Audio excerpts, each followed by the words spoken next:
Salut à tous, on se retrouve en ce 8 septembre pour une petite hebdo. Nous entrons dans l'arrière-saison d'été. Les nuits sont fraîches, donc on va voir un peu qu'est-ce qui se passe au niveau du potager. Donc pour ma part, j'ai pas encore à me plaindre. Je suis encore plutôt verdoyant après cette lourde canicule d'été. Et puis maintenant c'est fraîcheur.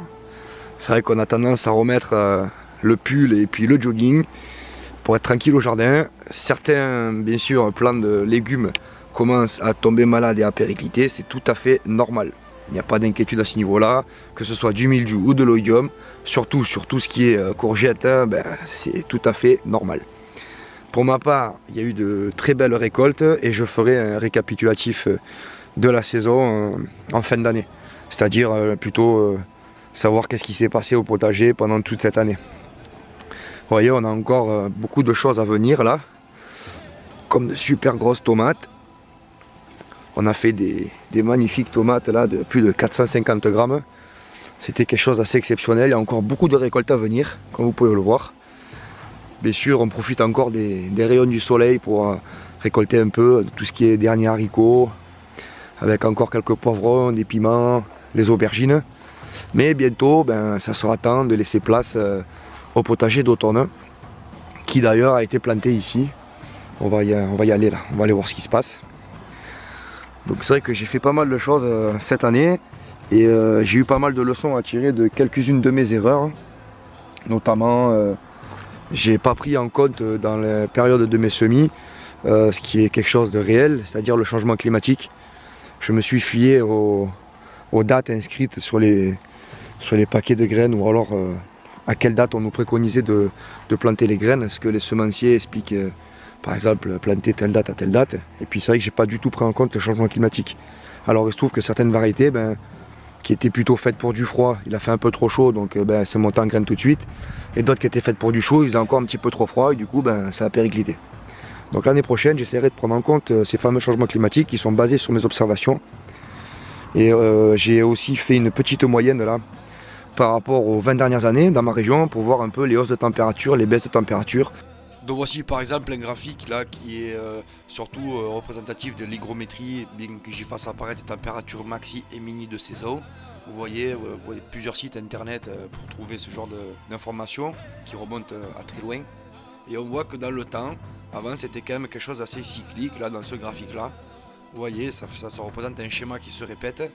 Et quand on arrive après sur les 10 dernières années là, on voit qu'il y a des deltas très importants avec que des pointes en haut et des pointes en bas. Donc c'est plus quelque chose qui est répétitif, qui est habituel, ce qui engage bien un changement global et qui dure dans le temps avec bien sûr des températures toujours plus chaudes et plus froides. Donc c'est vrai que c'est assez délicat pour savoir comment planter nos légumes si on se fie qu'aux annotations des semenciers et bien sûr à ce que peut sortir Météo France ou d'autres sites comme ça. Pour justement savoir quoi planter et quand. Ouais. Donc là vous voyez il y a des zones qui ont été nettoyées dans les buts parce qu'on va commencer à planter des épinards, des choses comme ça, des trucs de saison.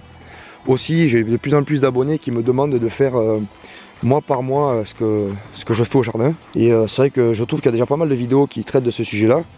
Et puis c'est vrai que je ne plante pas forcément tout ce qui devrait être fait, je fais des choses qui ne sont pas forcément à faire à la période où je les fais. Donc à la limite ça pourrait être intéressant, ou pourquoi pas, dites-moi ce que vous en pensez. Si vous souhaitez que je développe une rubrique le potager mois par mois, ça ne me dérange pas, sachant que je réduis un petit peu les hebdos pour qu'il y ait un peu plus de choses à voir, dans la mesure où maintenant le climat a changé, là, il va faire un peu plus frais, donc ça va être un peu moins explosif au potager. Donc la menthe, j'ai essayé de faire du sirop de menthe, bon j'avais pas eu assez de menthe, on y reviendra dessus. Aussi pareil, puisqu'il faut savoir tirer le fruit de ses erreurs pour ne pas répéter. Cette année, il me semble avoir déposé un paillage un peu trop tôt et que l'année prochaine je vais attendre un peu plus parce que il me semble que le sol, en fait on a eu des premières chaleurs un peu tôt dans la saison. Vous voyez les animaux, ce que ça fait là, c'est un peu, c'est la cata parfois. C'est vrai que je suis tombé dans le piège là des premières chaleurs et j'ai dit vite il faut pailler parce qu'il va faire sec. Et en fait la chaleur a duré une semaine, 10 jours, juste le temps que les fruitiers sortent les fleurs. Et puis de suite après, crac, il a fait super froid. Et bien sûr les fleurs des arbres sont tombées et mon sol était entièrement paillé. Du coup j'ai eu plus de mal à le réchauffer, j'ai pris un peu de retard. Donc c'est vrai que je vais tarder un peu plus la prochaine fois pour pailler le sol. Ça c'est une erreur, je pense qu'on fait à peu près tous. Il faut attendre pour pailler, que le sol soit bien réchauffé, comme ça fait prendre un peu de degrés. C'est toujours ça de prix. Après cet été j'ai aussi peut-être un peu trop limité les arrosages. Bien que j'ai eu quand même pas mal de récoltes, j'en suis content. C'est vrai que j'ai pas mal limité les arrosages, ce qui a pas mal freiné certaines croissances de légumes. Notamment tout ce qui était aubergines, piments, tout ça, ils ont souffert un peu du manque d'arrosage. L'année prochaine, j'essaierai de faire un petit peu mieux, quitte à optimiser ma façon d'arroser, c'est-à-dire pourquoi pas installer des gouttes à gouttes. Parce que bon là, dans les buts à la limite, j'avais le micro poreux. Mais dans le potager en lui-même, sur les plates-bandes, j'avais rien du tout. Et c'est vrai que faire au tuyau, c'est pas évident. On sait pas trop où arroser.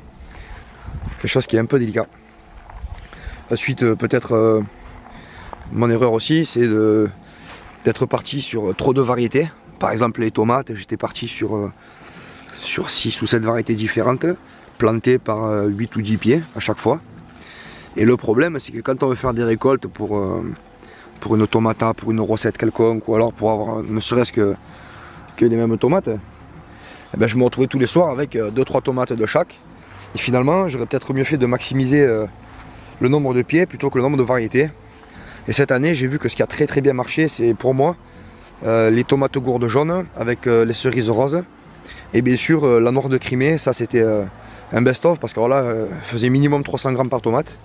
J'ai aussi de belles réussites sur les tomates jaunes, donc je pense que c'est ce que je ferai l'année prochaine. Je resterai là-dessus. Donc en plus, ça évitera les hybridations. Donc voilà, les gourdes jaunes, ça a été vraiment, j'ai dû en faire peut-être 6-8 kg par pied, peut-être un peu plus. Donc c'est de superbes tomates, elles sont très solides, elles ont bien résisté. Parce que là, dans ces bottes de paille, là, la culture en botte, là, c'était pas terrible, ça a toujours eu soif, constamment. C'était tout en recherche d'eau. D'ailleurs, on voit bien que les sucrines du Berry, elles ont périclité beaucoup plus tôt que toutes les autres. Là, ça fait déjà un moment qu'elles luttent, là, plus d'un mois. Ouais, ce sont de magnifiques spécimens qu'on a là. Ils pèsent bien lourd, ils sont bien beaux. Au goût, je sais pas ce que ça vaut, j'en ai jamais mangé, donc on verra bien. Les haricots, ça a été une totale réussite. Ça fait déjà plus de 2 mois que je mange des haricots, que je récolte encore d'ailleurs. Donc je recommencerai mes multi-semis avec du précoce et du tardif, comme on a fait cette année. Vous pouvez voir un peu ce qu'on a fait dans les épisodes précédents, bien sûr. Et oui, ça a besoin d'eau parce que sinon ça pousse pas. C'est un peu comme pour les champignons, ça a besoin d'eau, quoi. Ensuite, le truc qu'il y a eu qui m'a un peu freiné aussi cette année là au niveau des récoltes, c'est que j'ai eu tendance à peut-être un peu trop attendre la maturité maximum des légumes. J'entends par là, par exemple, pour ceux qui suivent depuis le départ, par exemple les petits pois. Les petits pois, je les voyais tous les jours, ils étaient en train de prendre du volume, tous les jours ils grossissaient, tous les jours. Et je me disais à chaque fois, demain je récolte, et je voyais que ça grossissait. Puis un beau matin, quand je me suis décidé à y aller avec ma petite barquette, je me suis rendu compte que de la veille au soir, tous les petits pois avaient disparu. Dans la nuit, comme ça, crac. Donc c'est sans doute faute à ce genre de choses. Alors, je sais pas si on y voit bien. Vous voyez, ça c'est sans doute un rat des champs, ou c'est pas un lapin, c'est un rat des champs. Donc ici, moi je suis en pleine forêt, totalement isolé au milieu des champs, donc c'est sûr que j'ai beaucoup de bestioles.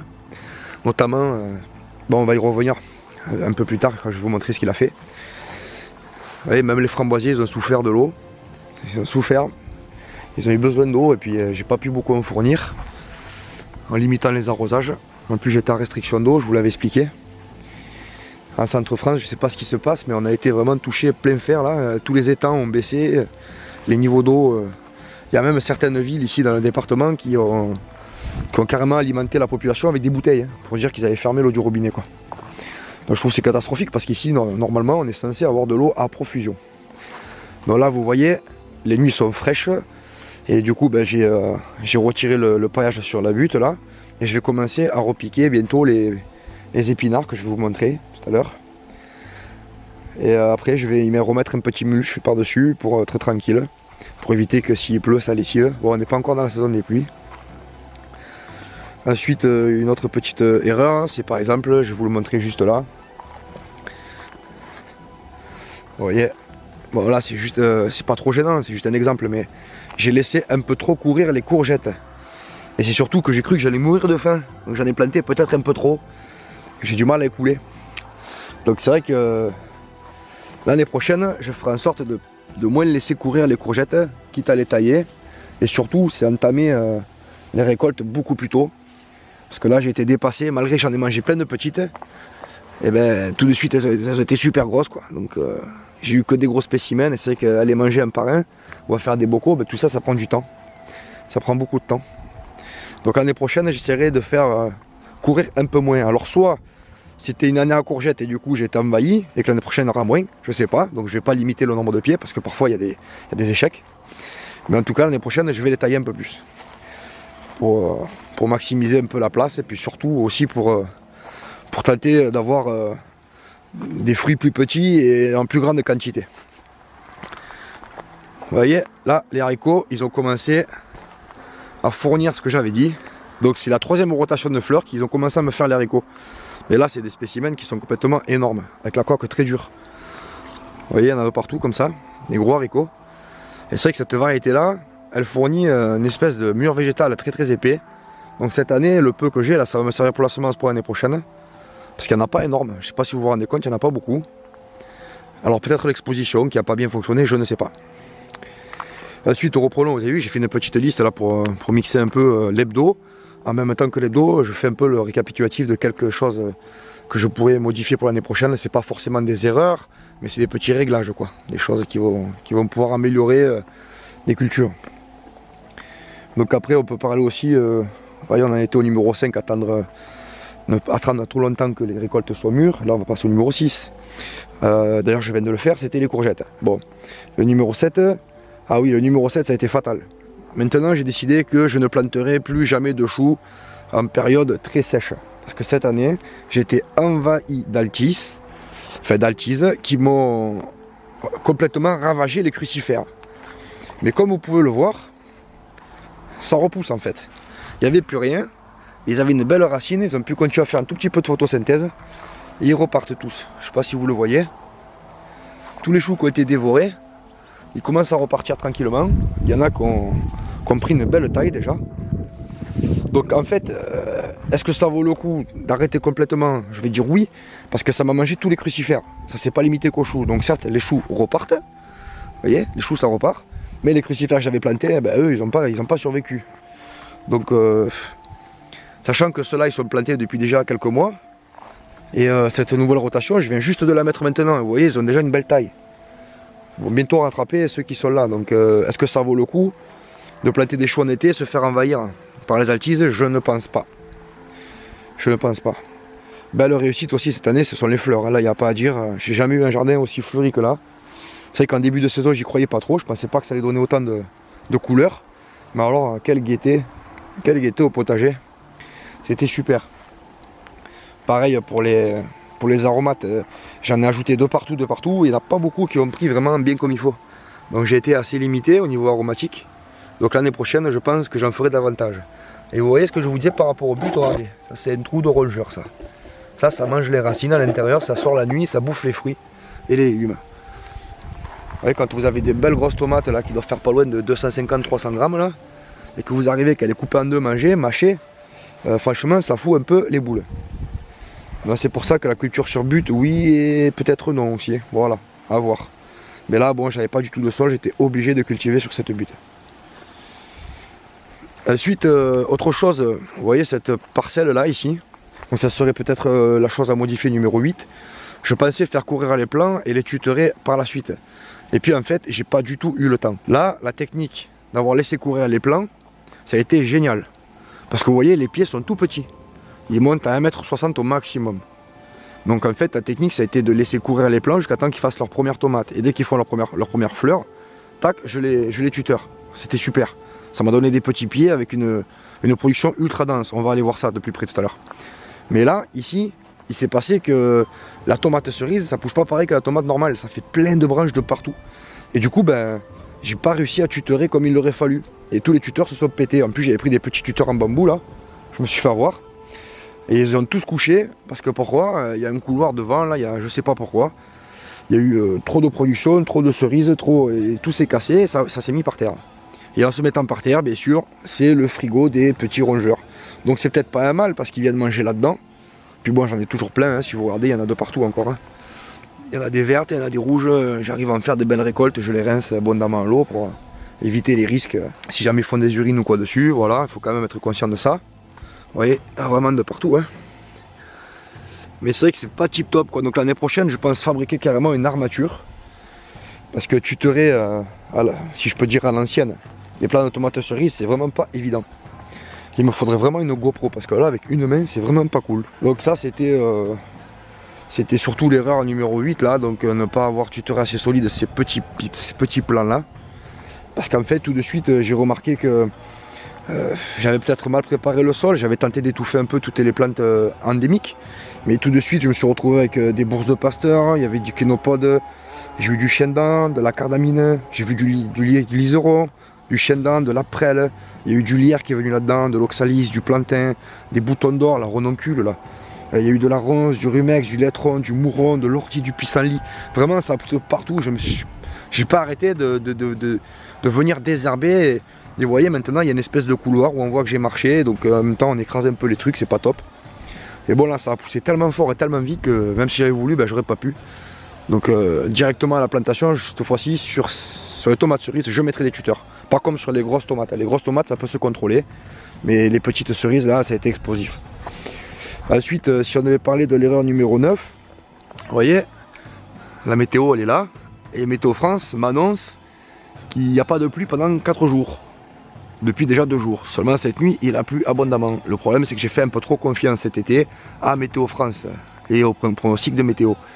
Et souvent, ils annoncent de la pluie qui n'est pas tombée. Du coup, si on manque un arrosage, ça peut aller. On en manque 2, bof. Au bout de 3, la terre se compacte et solide et il y a peu de retour en arrière possible.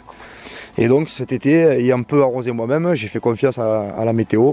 Et c'est vrai que j'ai été quand même à manque d'eau et beaucoup de légumes ont souffert du manque d'eau. Donc c'est vrai qu'il vaut mieux faire de petits arrosages quitte à attendre la pluie. Souvent j'ai l'impression que quand j'arrose, de suite après il pleut. Donc ça se moque un peu de moi, mais bon, tant pis. Après c'est vrai qu'au plus le potager est grand, au plus l'eau est une dépense. Donc il faut maximiser son efficacité et le rendement bien sûr, parce que on ne peut pas arroser à grande eau comme ça, en gaspillant l'eau, c'est pas possible. Donc voilà, il faut penser à faire de grosses réserves d'eau et qui puissent s'alimenter. Moi par exemple, j'ai 250 mètres carrés de toiture. Je sais qu'il pleut assez fréquemment, donc j'ai de quoi récolter de l'eau en conséquent, quoi. Voilà. Après, le truc que j'ai pas pris en compte aussi dans mon potager cette année, c'était vraiment les dégâts que pouvaient occasionner les animaux sauvages. Petit à petit, j'ai dégagé des zones. J'ai dégagé même beaucoup de zones pour pouvoir cultiver, nous sommes d'accord. Le souci étant, c'est qu'en dégageant ces zones, eh ben, j'ai eu à faire maintenant une prolifération d'animaux tels que les lapins et les rats des champs, quoi. Donc le lapin, à lui tout seul déjà, il m'a bouffé plus de 50 kg de tomates. Il y avait 2 lapins. Un lapin qui mangeait des tomates, on ne me croyait pas. Seulement le lapin, je l'ai attrapé. Voilà, donc il y avait bien des lapins. Maintenant, il se passe que j'ai pas du tout prévu ça et j'ai eu une grosse perte au niveau des tomates. Il m'a mangé vraiment que des tomates. Les bien mûres, les bien rouges, un croc par-ci, un croc par-là. Et puis ça moisit vraiment très très vite. Donc, vous voyez un peu la production incroyable qu'on peut avoir dans une serre. Elle est toute petite cette serre là, elle coûte 50 balles. Et vraiment ça a été une production, une pastèque. Ça a été une production abondante, quoi. Je veux dire, et j'ai pas du tout à m'en plaindre. D'ailleurs, j'ai du mal à tout récolter. Ouais. Et vous voyez, il y a des pieds qui produisent énormément de piments, quand d'autres en produisent beaucoup moins. C'est super joli ça, ces petits piments là comme ça. Bon voilà, l'année prochaine, je pense qu'il faudrait peut-être que je mette en place une espèce de petit grillage pour éviter que les chiens, surtout parce que moi j'ai des chiens, la nuit ils veulent chasser, ils veulent... Et ouais, donc du coup, ben, je me suis fait dégommer par beaucoup d'animaux. Les chiens, ça fait du gros dégâts quand ça part en chasse. Les lapins, ça croque ici, ça croque là, et avec la salive, ça tourne tout de suite, on peut plus rien faire. Et là, je remarque qu'avec les nuits un peu fraîches, je commence à choper les premières maladies. Donc ça, c'est tout nouveau, ça n'y était pas avant. Mais c'est pas grave, on arrive à la fin, ce qui est normal. Vous voyez, par exemple, il grimpe là, il grimpe et pof, il va manger là. Voilà. Ça, c'est encore du mulot, du campagnol ou quelque chose comme ça, quoi. Et quand ça manque d'eau, ça fait des petits fruits comme ça avec une peau épaisse, quoi. Voilà. Donc quand on regarde, il y a quand même Quand même beaucoup de tomates là. Donc là je vais encore me préparer une petite automata. Vous voyez, des sublimes... Les noirs de Crimée, c'est vraiment quelque chose qui a fonctionné à merveille cette année. C'est quelque chose de super sympa. On a vraiment de partout. Voilà, donc il faut prendre en compte aussi les animaux, parce que là cette année ils m'ont dégommé pas mal de cultures. Je veux bien partager, mais là c'est vrai que pendant un mois ceux qui ont mangé les tomates, que moi je les regardais manger les tomates, hein, tous les jours. Donc c'était un peu dommage, mais bon c'est comme ça. Donc là on arrive encore sur les dernières courgettes, c'est bien. Vous voyez, il y a mildiou, il y a oïdium. Il reste encore pas mal de haricots. Ceux-là ils m'ont fait presque 3 rotations de... C'est la 3e récolte que je vais faire là bientôt. Ils continuent de faire des courgettes, mais bon, on arrive à la fin quoi. Vous voyez, il y a de belles courgettes là. Puis là, il y a une courgette énorme. Là, c'est une courgette qui doit faire pas loin de 7 kg, là, 6-7 kg. Une petite ronde de Nice qui devient géante, c'est bien. Donc on va faire une petite rotation là avec les légumes d'automne. Vous voyez qu'au niveau des tout ce qui est potiron, potimarron, etc., butternut, ça a été planté, ça a bien poussé. J'ai ici une petite forêt là. On va aller voir ça de plus près. Je suis déjà sur 20 minutes de cet hebdo. J'avais pas prévu de faire court de toute façon. Voilà, les hebdos c'est plutôt quelque chose de long, on visite, ça fait longtemps qu'on n'a pas vu ça ensemble. Donc on se cale. Vous voyez, il y a plein de graines là, plein de semences. Ah ouais, donc j'ai récupéré, j'ai fait un plein bocal là de 2 kg de semences de haricots. Et je sais pas pourquoi, j'ai totalement oublié de les mettre au frais pour les geler un coup. Et j'ai réouvert le bocal il y a pas très longtemps là. Je vais essayer de vous le montrer. Donc, vous voyez, dans ce placard à l'extérieur là, j'ai eu des animaux qui sont venus me manger. Donc il a fallu que je change un peu l'endroit où je mettais mes graines. Et par exemple, regardez, pour les petits pois, vous voyez, j'ai pas mis au froid. Et dans chaque petit pois, vous voyez des trous. Et ces trous, en fait, ça fait des petites bestioles qui ressemblent à des papillons, qu'on voit là d'ailleurs. Voilà. Et bien ça m'a fait pareil pour les haricots. Il n'y a que les fèves que j'ai réussi à ne pas avoir de bestioles à l'intérieur. Et je dis ça, et encore, je ne suis pas sûr à 100%, quoique si, peut-être, non. Vous voyez, il y en a une ou deux là. Donc c'est encore des choses à prévoir quand on veut faire de la conservation. Ouais, donc vous voyez tous les trous qu'il y a. Tous les trous qu'il y a dans les fèves, malgré qu'il y ait eu du froid dessus, ça a quand même pris. En même temps, je vois que j'ai dû changer le bocal parce que le rat qui était rentré, qui m'avait mangé toutes les pommes de terre, il était tombé, il avait cassé. Et j'ai oublié de remettre un joint. Donc c'est un petit peu ma faute. Bon, là, il y avait quand même le joint. Et ça n'a pas évité que les bestioles, elles viennent manger. C'est vrai que c'est pas évident de pouvoir stocker comme ça ces semences. Bon, pour l'année prochaine, je partirai sur des pois et des haricots neufs, ainsi que des fèves neuves. Je vais voir les planter, on ne sait jamais si ça peut partir ou pas, j'en ai aucune idée. C'est de la perte encore. Et c'était rempli de petits insectes qui avaient fait des trous dedans. J'ai pas encore identifié le truc, j'ai pas bien regardé. C'était pas cool parce que tous les haricots ben, ils sont perdus. Voilà. Donc pensez bien à mettre un coup de froid pour tuer les larves, pour pas que ça puisse pondre et se développer à la chaîne. Qu'est-ce que j'aurais pu avoir comme erreur encore? Des dégâts, des animaux. Ah oui, si. Peut-être ça aussi qui est pas mal. Vous voyez par exemple, sur une allée comme celle-là, là, vous voyez un peu de tout là. Regardez, il y avait eu des haricots, il y avait eu des sauvages endémiques, il y avait eu beaucoup de courgettes, il y avait eu des aromates, des fleurs, piments, poivrons, et puis quelques tomates là. Voilà, il y avait des tomates, il y avait quoi d'autre encore? Il y avait... Enfin, je suis envahi de courgettes. Ça va être difficile de faire tout ça rapidement.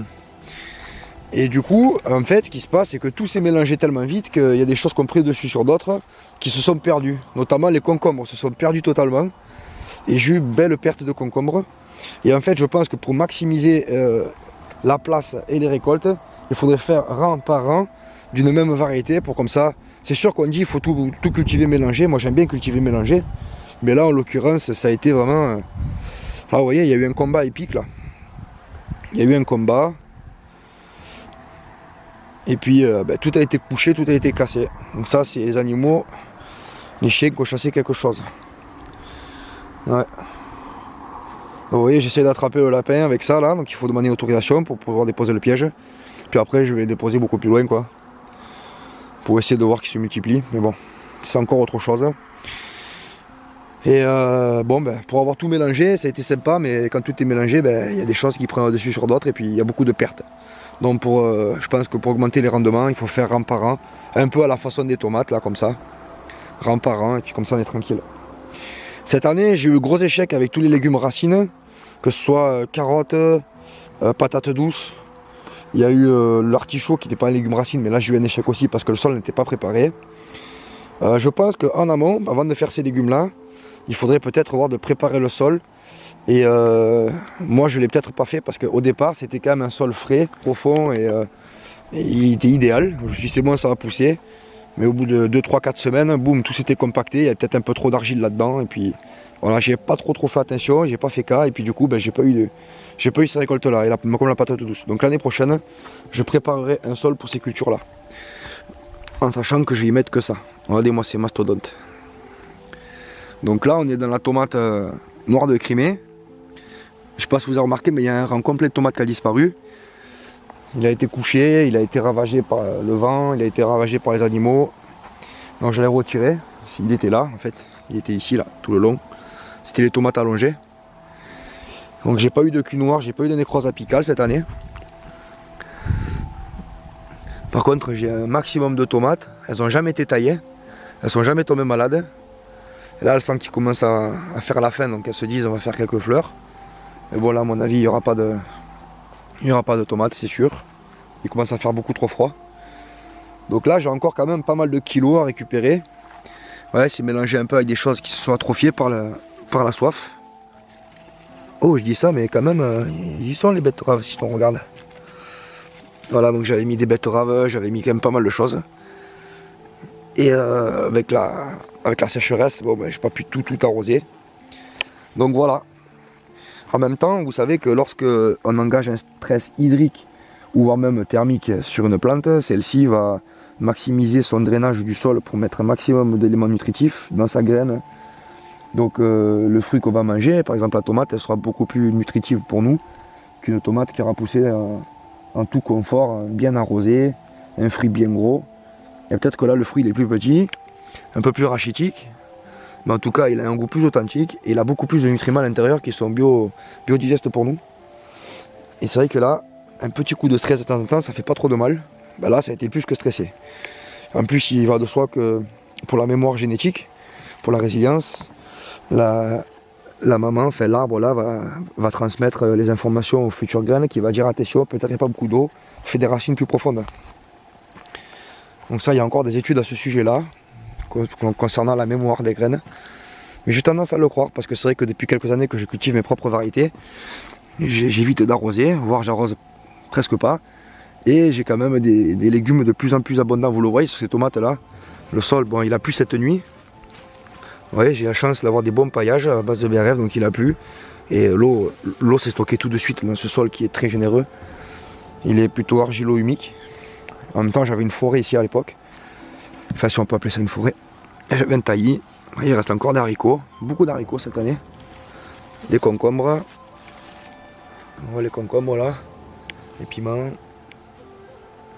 Beaux petits piments. Et là, on voit qu'il y a des choses qui sont venues se faire plaisir. Regardez un peu le dégât. Donc là, il l'a carrément fait tomber par terre. Il se met sur ses deux pattes, le lapin. Voilà, vous voyez au fond là-bas encore. Regardez un peu.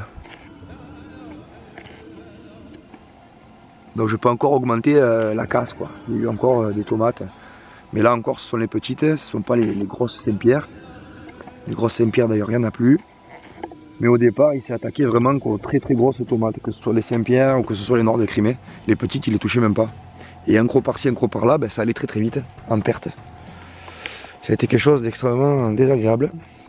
Alors du coup, voilà, on pose ces genres de pièges. Et pour les rats des champs, ben là, il n'y a pas trop le choix. Ce sont des choses comme ça, mais vous voyez, ça ne se conserve pas. Ça ne se conserve pas du tout. Là, il y a une tomate toute seule, là, en plein milieu du truc. Bon, il n'y a plus personne qui vient rentrer dedans. Ils se sont fait avoir une fois, pas deux. Les animaux, c'est très intelligent, parfois plus que certains humains. Donc il faut aussi qu'on ruse nous-mêmes pour faut trouver des techniques. J'ai tenté de leur mettre à manger un peu plus loin avec toutes les pertes, mais ils y touchent pas. Vous voyez, j'étais allé dans le champ là-bas en face. J'étais allé là, j'avais mis des gros tas, mais ils y vont pas, ils s'en foutent. Ils veulent venir dans le potager. Pourtant, il y a à manger de partout. Bon, ben c'est pas grave, j'ai quand même fait de belles récoltes. Il faut parfois savoir partager un peu, ce qui est normal. Mais là, j'avoue qu'ils m'ont raflé 100% des récoltes pendant bien 1 mois et demi. Donc maintenant que j'ai ces petits pièges là, ils y viennent un peu moins quand même. Regardez-moi ce monstre là. Vous avez vu ce genre de tomate là, c'est difforme. Ça c'est pas vendable. Hein. Ça c'est pas des choses qu'on va vendre dans l'industrie. Hein. Par contre pour moi, je pense que ce sont les meilleurs. On est toujours sur de la perte.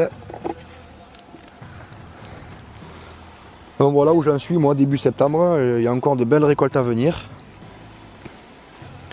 Vous voyez, ben c'est quoi? C'est le plus gros de mes récoltes de tomates qui vont arriver là en fait. Hein. Si on est raisonnable. Parce que j'ai pas mangé de tomates cet été ou très peu. Très peu, donc c'est vrai qu'en Centre-France on n'a pas eu un climat super tip top cool pour ça. Pareil, il y a eu un échec complet et total cuisant de tout ce qui était maïs. Alors je sais pas pourquoi, ils sont venus mettre un produit dans les champs là-bas au loin. Et le jour où ils ont mis ce produit, ben, j'ai vu tous les maïs qui se sont stoppés la croissance. Ils ont plus poussé, ils ont commencé à péricliter. Cette année j'ai dit je vais faire le paquet parce que l'année dernière j'ai pas eu beaucoup de maïs. Surtout que là c'était du maïs à popcorn, j'adore ça pendant l'hiver. Oui, j'avais mis pas mal de pieds là, j'avais mis des pieds au fond, j'avais mis des pieds tout le long. Et ben, je sais pas si c'est lié à ce produit ou pas, je ne sais même pas quel produit ils ont pu mettre. Et puis pouf, tout qui est tombé, tout qui est mort. Alors qu'ici c'était vraiment une franche réussite là. Les haricots ils étaient énormes, les courgettes elles étaient énormes. Donc ça n'a pas manqué d'eau, c'était génial ici. Ici c'était le top. Et le problème, ben voilà, il y a eu ce truc de maïs, donc je comprends pas. Pourtant c'est un mille pas, j'ai jamais eu de problème avec le mille pas. Ben là cette année, le maïs il a pas fait cas quoi. Voyez, on commence à voir les graines. Là, je vous sors des graines d'haricots avec une main. Là, ça serait bien qu'on puisse s'offrir une petite GoPro là pour pouvoir avoir les 2 mains de libre, ne serait-ce que par le financement participatif. Enfin bref, vous voyez, ça donne ça. Et ça, ben voilà, ça se ressème. Ensuite, continuons la visite de ce potager parce que là, on est sur peut-être 26 minutes, 30 minutes, je sais pas, vu que ça a coupé tout à l'heure en plein milieu. Ah oui aussi, je voulais vous montrer ça. En plus de la petite courgette ronde de Nice là-bas de 6 ou 7 kg, on a fait de très beaux trucs. Là c'était une courgette, vous savez que les courgettes sont tous des courges. Hein.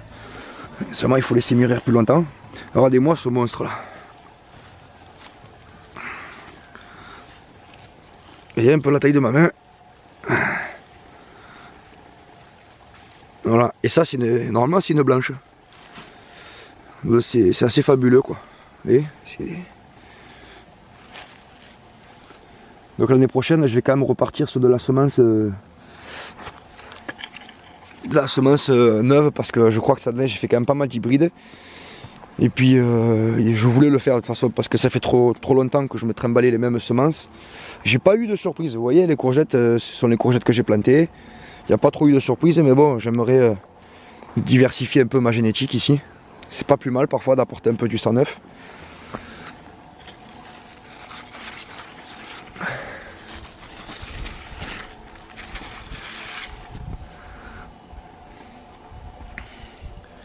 J'ai eu beaucoup d'amarante aussi là qui m'a envahi littéralement avec du kénopode. On a beau arracher, ça revient de cette façon. Hein. Donc j'ai beaucoup de zones après semi-sauvage ou sauvage où ça se cultive très bien et où je vais y taper dedans. Mais dans mes plates-bandes, dans mes cultures, j'aime pas trop y voir parce que c'est vrai que c'est envahissant quoi. C'est super envahissant. Et là vous voyez c'était les premières semis du potager d'automne. Et ben les dates étaient bonnes pour le semis. Les dates c'était ce qu'il fallait. Et quand vous regardez toutes les salades là, j'ai même pas pu repiquer, elles sont montées tout de suite en graines. Parce que pour elle il faisait trop chaud, donc elles n'ont pas compris. C'est monté en graines immédiatement. Puis j'ai eu de gros dégâts par les bestioles là, vous voyez. Les tops, les machins, les trucs, donc il y a plein de trous de partout. Il y a encore plein de sauvages qui sont venus, pourtant j'ai beau y enlever. Il y a du moureau, il y a de tout là-dedans, donc il y a beaucoup de trous.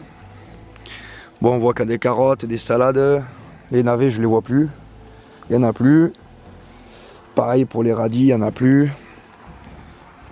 Ah, pour vous prouver que ça a manqué d'eau. Vous voyez ce pied là, c'était le même que celui-là. Mais celui-ci, j'ai décidé de venir l'arroser beaucoup plus fréquemment. Et vous voyez, il a fait plein de fleurs. Là, il n'y a pas très longtemps. Hein. Plein de fleurs. Et ils fabriquent de partout des petites aubergines que je pense pas qu'elles aient le temps d'arriver, mais voilà. Donc c'est quelque chose qu'il fallait arroser presque abondamment. En même temps, juste à côté, là, j'étais sur un terrain défraîchi pour l'année prochaine que j'ai préparé pendant l'hiver. J'étais plein vent d'ouest. Donc c'est vrai que ça a eu soif tout le temps. Après, bon, on a quand même beaucoup de betteraves, de belles betteraves. Puis c'est vrai qu'ici, j'ai quand même bien amendé, quoi. Vous voyez, il y a quand même du fumier, il y a de la paille, il y a du BRF. Je vais recommencer à poser encore des bonnes couches là. Dès que j'aurai fait ces récoltes là. Je vais revenir préparer ce bout de terrain. On a commencé aussi, bon ben, tout ce que j'ai dit, les semis d'hiver. Je vais vous montrer ça.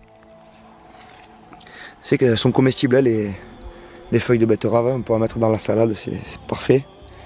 Donc là, oui, ça commence à lever de partout. Donc j'ai fait un mélange ici. Ici, j'ai mis du radis d'hiver de Chine. C'est du gros radis couleur rose. Et avec, je suis venu mettre encore autre chose, je sais plus trop quoi, peut-être du navet, je sais plus. Pensez aussi qu'au mois de septembre, c'est la bonne période pour commencer à faire un peu des graines de tout. Parce qu'il y a beaucoup de variétés là qu'on commence à avoir en graines.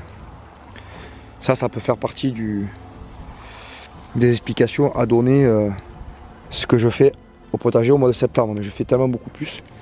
Je fais énormément de choses. Donc cette année aussi, là, ce qui a été décevant, mais très décevant, c'est viral là. Quand on voit. Vous savez quoi, je pense que là maintenant il me faut des chats. Le problème c'est que, souvenez-vous les vidéos de l'année dernière, il y avait du chat ici, j'avais des chats. Eh ben ils se sont fait manger par les renards pendant l'hiver. Donc c'est pour ça que j'ai plus trop envie de renouveler l'expérience. Ça m'a foutu un peu les boules de perdre mes chats comme ça. Et en allant se promener, ben, après ils se faisaient niaquer. Mais bon, je pense que si j'en mets une dizaine, est-ce que vous pensez qu'ils vont se protéger entre eux ou est-ce que vous pensez qu'ils vont sauver leur peau et se faire bouffer individuellement chacun? On commence à avoir bien sûr les butternuts, les premières courges, quelques citrouilles un peu là-dedans. Regardez un peu cette densité de... C'est beau quand même. Hein. Bon après attention, hein. C'est du boulot quand même. Hein. Moi je le montre comme ça, vite fait, sur un ton léger et tout, mais c'est beaucoup de travail. Hein. Ouais, quand vous plantez des choses, que vous faites mal au dos et tout, et que vous voyez que ça végète comme ça là, alors que quand même c'est censé être en plein cagnard au zénith pendant l'été, parce que ça a été planté, au début du mois d'août. Hein. Oui, ça végète quoi, on sait pas pourquoi, ben, si on le sait, c'est un veille de mulot, de machin dans le sol, de bestioles. Donc grosse déception, je vous parlais, donc c'est la fraiseraie. Pour ceux qui l'ont vu en début d'année, elle était superbe, magnifique, elle était vraiment en pompon, très gros volume. Et je pense que ce qui a fait qu'elle n'a pas donné des masses, c'est parce que justement il y avait trop de volume. Qui dit trop de volume, dit beaucoup d'évapotranspiration, dit besoin de beaucoup d'eau. Alors que l'année dernière, les fraisiers étaient beaucoup plus petits, ils ont produit beaucoup plus, et je pense qu'il y a besoin de moins d'eau. Donc comme vous voyez, là il n'y a pas de tuyau, il n'y a rien du tout, c'est vrai que c'est pas évident pour venir arroser ici. Puis en même temps, j'ai fait en sorte de ne pas arroser en mettant des paillis de partout. Vous voyez, une forte épaisseur de bois, du bois mycorhizé, enfin plein de mycélium plutôt, disons les choses comme elles sont, avec une bâche professionnelle pour éviter la repousse des adventices et pour limiter les arrosages. Mais là cette année, bon, en même temps ça a été une canicule exceptionnelle, mais je pense que chaque année ça va s'empirer de plus en plus. Il faut se préparer à ça, on est vraiment sur un changement global. Et bon ben voilà, la fraise, si j'ai pu faire de 3 bols, ben, c'est le grand maximum. Hein. D'ailleurs c'est ce que je comptabilise, parce que je comptabilise toutes les récoltes pour me faire une idée. Après il y a de beaux aromates. Il faudrait que je vienne récolter un peu plus de lavande là. Ne serait-ce que pour mettre dans le placard, c'est super sympa. Et je suis infesté de bestioles. Bon ben continuons cette visite. Là vous voyez, c'est une parcelle où justement ça n'avait pas été tip top bien tutoré. Et ben j'en ai profité pour venir la retravailler. Avec la petite groulinette qui est là. Pour planter mon potager d'automne. Donc vous allez voir, il y a 2 variétés de choux, ou 3, avec des salades frisées. J'ai fait des semis là entre les rangs de navets. Oh, on a planté aussi, il y a des blettes, avec, vous voyez là, il y a encore des betteraves entre les rangs.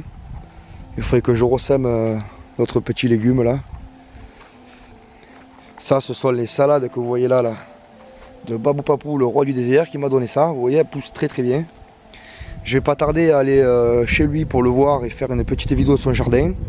Comme ça, vous allez voir que lui aussi, il a investi une jungle. Une jungle comme ça, là. Hein. C'était comme ça. Il a bossé, il a réussi à dégager des zones cultivables. Donc on va aller commencer à visiter un peu son jardin. Il va nous expliquer comment il a fait, ce qu'il a planté. Là, vous voyez, j'ai mis des carottes et des poireaux. Donc les carottes, elles ont quand même un peu de mal. Bon, c'était du repiquage, hein, parce que je les avais mis plein de terre. Et là, bon, on attend que les poireaux grossissent un peu. Je vous ai fait une vidéo poireaux où on les voit, ceux-là, quand je les ai mis. Donc ils recommencent à faire de la chlorophylle. Ils recommencent à devenir verts. Donc ça veut dire que ça a bien accroché, que les racines sont là. Voilà. Voilà pour cette petite hebdo plutôt longue. En même temps, il y a des choses à dire. Donc les fruitiers, par contre, il faut plus les arroser parce que j'ai pas eu beaucoup de croissance avec les fruitiers. Donc là, ça va, vous voyez, ça a empiré. Il y a un trou, donc j'ai pu venir mettre à l'arrosoir tranquillement. Les topinambours, ça a été une calamité. Quelque chose qui a eu soif tout le temps. Donc je pense que c'est lié aussi que le vent, il a tapé en face. Donc j'en ai levé 2-3 pour voir si les topinambours au pied. C'est des machins, ils sont tout petits comme ça. Ça m'a pas donné grand chose. C'était pas génial. Et voilà, le topinambour, je pense que la prochaine fois, je le mettrai un peu plus à l'ombre, dans un sol un peu plus profond et plus frais. Ça, c'est sûr que là, c'est pas génial du tout. Après, on va commencer à préparer cette parcelle-là pour agrandir le potager, faire des rangs, comme je l'expliquais. Faire des rangs bien jolis avec des cultures. Donc sur le rang, c'est de la monoculture, mais à côté, il y a notre rang. Donc on reste en diversifié, quoi. Et au moins ça permet de pouvoir maximiser les récoltes et de savoir où c'est qu'on en est en temps réel sans que tout se mélange. Ça sera bien pratique. Parce que du coup je pense créer une AMAP ici. Et éventuellement faire quelques marchés. Parce que bon, mon étude, on arrive à la fin d'année, commence à prendre fin. Je sais à peu près ce que je peux produire sur le travail d'une personne, sur le travail de 2 personnes. Donc je commence à me rendre compte qu'est-ce que je peux faire ou pas. Et à estimer un peu éventuellement ce que le travail pourrait se rentabiliser en pécunier si je devais vendre des légumes, quoi. Voilà, donc la permaculture comme ça, comme on le voit là, c'est pas un modèle comme je l'ai fait là, hein. C'est pas un modèle tip top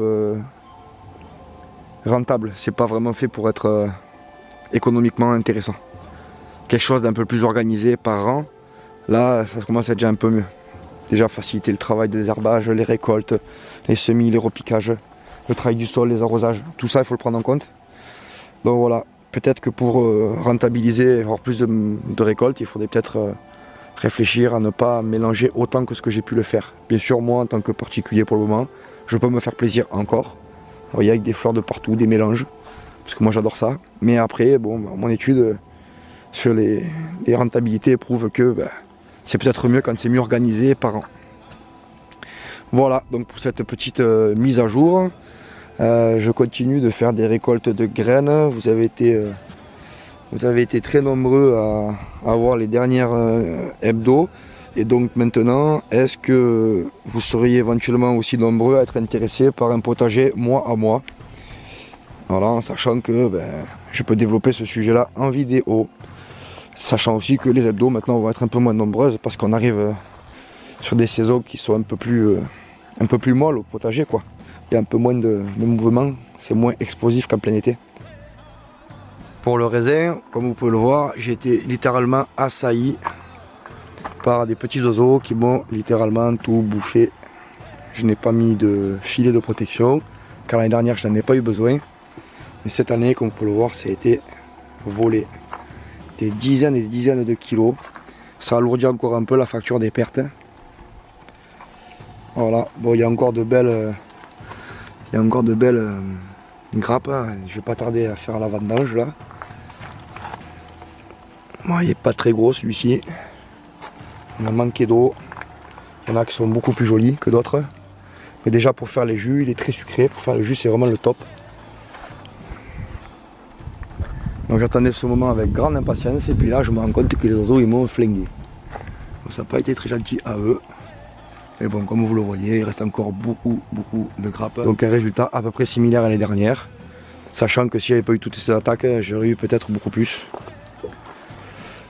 Donc maintenant c'est à voir. Ah, je fais la toiture, j'ai laissé ça. L'année prochaine, je pense retenter l'expérience à la taille en trigème avec bien sûr les 3 bourgeons. Mais peut-être installer quelque chose qui va donner un peu plus d'eau. En même temps, bon, les raisins n'ont pas explosé cette année, donc c'est qu'il n'y a pas eu trop d'eau, quoi. Je me suis fait braquer le raisin noir et je me suis fait braquer mes figues aussi. En plus des tomates et des courgettes et des concombres et tout le reste. Donc ça a été quand même pas mal de pertes dues aux animaux cette année. Mais bon, j'ai ma part. Donc voilà la récolte de pommes de terre. C'est vrai que le BIM, ça s'appelle un BIM ça. Il était complètement plein. Ça descend très très vite la patate. Donc un BIM, ça fait à peu près grosso modo 100 kg. Quelque chose comme ça. Et j'avais un BIMS complet plus un demi autre. Donc j'ai dû faire à peu près 150 kg de pommes de terre cette année. C'est vrai que 150 kg de pommes de terre à la main, c'est quand même quelque chose d'assez sportif. Donc là j'ai mis les petites sur le dessus. Et les grosses un peu plus basses là. Vous voyez, on commence à faire la patate à frites là, la pomme de terre. Donc il y a un peu de tout. Voilà pour la récolte des pommes de terre. Par-dessus ça, j'éclipse pour éviter trop les attaques parce que là, je suis dans le garage. Je vais vous montrer comment je fais. Vous voyez, j'éclipse ces choses là. Dans le fond, il y a un gros lit de paille. Parce que ça évite qu'il y ait trop d'impuretés qui tombent. Ça évite que le néon vienne trop éclairer les patates. Et puis comme ça, c'est impeccable. Voilà, je vais mettre d'autres récoltes de courgettes ici. C'est que le stockage, c'est quelque chose d'assez délicat. Pareil pour les bocaux. Vous voyez, mes bocaux, moi je les stocke sur une étagère là, à l'ombre dans le garage, tranquille.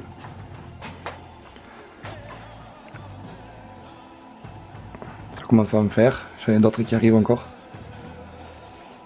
Pas beaucoup de place dans ce petit garage. Mais bon, bientôt j'aurai ma cave, ça va bien. Vous voyez, ce que vous voyez là, c'est ce qui m'entoure. Je suis encerclé, donc il y a mes bois en plein milieu. Et puis, il y a des champs comme ça à perte de vue, sur des dizaines d'hectares. Donc cultivés en céréales, en fèves, il n'y a pas de maïs. Bon, côté salade, je suis suspendu dans une vieille grange en ruine là. Vous voyez, c'est en train de sécher tranquillement. Puis après, il ne me restera plus qu'à récolter ce qu'on peut, récolter les graines qui vont tomber là-dedans. C'est le moment de faire les graines. Voilà, ben écoutez, j'espère que vous aussi, vos récoltes sont abondantes, que vous avez profité de l'été pour prendre quelques couleurs et bien sûr faire le plein de vitamines et de minéraux. L'hiver s'approche à grands pas.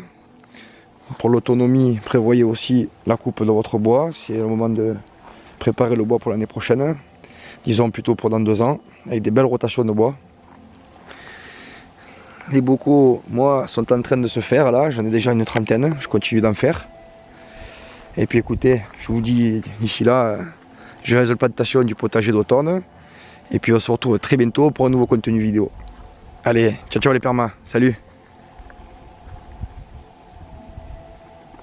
Et voilà, c'est déjà fini. Maintenant, c'est à vous de jouer. Si la vidéo vous a plu, n'hésitez pas à déposer donc un petit pouce bleu. En vous abonnant, si vous cliquez sur la clochette, vous serez notifié des nouvelles mises à jour. Et si le cœur vous en dit pour me soutenir davantage, vous pouvez passer sur mon Tipeee dans la description, ou voir une petite pub ou effectuer un petit don. A très bientôt et joyeuse plantation. Ciao ciao.